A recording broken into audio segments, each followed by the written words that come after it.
Novel structure versus screenplay structure. How are they different? How are they the same?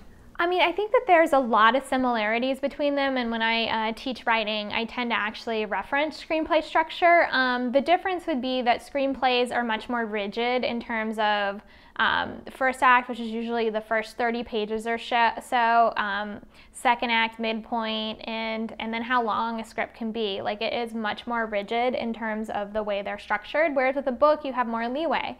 The word count can vary, the page count can vary, and then exactly when you're hitting these big moments can also vary.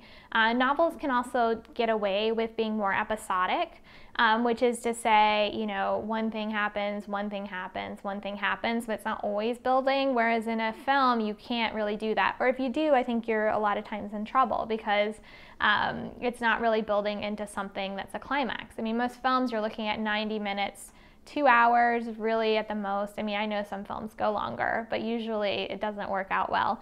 So I think you just have a lot more leeway. But that said, I really believe that books benefit from having a lot of the same things in place.